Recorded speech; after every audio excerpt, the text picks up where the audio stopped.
سورہ آل عمران میرے پاس قرآن مجید سعودیہ کا اس کا ترجمہ پڑھ کر آپ کے سامنے رکھنا ہے. کوئی جھگڑا نہیں. علمی میدان میں ہر ایک کو حق حاصل ہے. وہ علمی میدان میں آگے بڑھ کر جو ہے آگے آ کر مقابلہ کرے.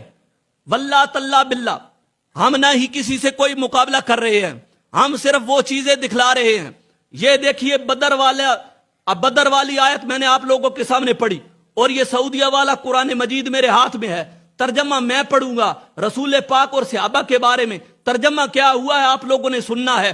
فیصلہ تم لوگوں نے خود کرنا ہے. میں ترجمہ پڑھتا ہوں, قرآن میرے پاس ہے, لے جانا اور گھر میں جا کر دیکھ لینا, یا گھر میں جا کر کوئی قرآن پڑھا ہے تو اس کو اٹھا لینا, پھر بعد میں انگلیاں اٹھانا, پھر بعد میں باتیں کرنا. ایسے پکڑ میں آ جاؤ گے.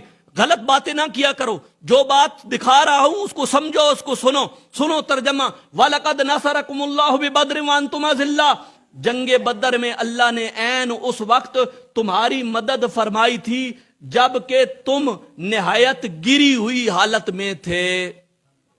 اتنے بھی سبحان اللہ نے صحابہ کرام نو اور نبی پاک صلی اللہ علیہ وسلم نو کیا کہہ رہے, تم نہایت ہی گری ہوئی حالت میں تھے. اب یہ ترجمہ جس نے کیا ہے, کوئی پڑھے ترجمہ, اس کا ایمان رہے گا.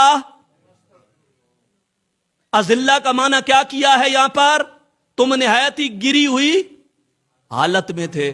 غور کا مقام ہے کہ نہیں ہے؟ چلو میں توانو اعلی حضرت مجدد دین و ملت اشاع امام احمد رضا خان فضل بریلوی کا ترجمہ سنانا چاہتا ہوں. اعلی حضرت نے جو ترجمہ کیا یہ ہوتا ہے عشق والا ترجمہ, یہ ہوتا ہے پیار والا ترجمہ. وَلَقَدْ نَصَرَكُمُ اللَّهُ بِبَدْرٍ وَأَنْتُمْ أَذِلَّةٌ. بے شک اللہ نے بدر میں تمہاری مدد کی جب تم بالکل بے سر و سامان تھے. اور یہ بات تو حقیقت تھی کہ بے سر و سامان تو تھے نا, ہاں سامان نہیں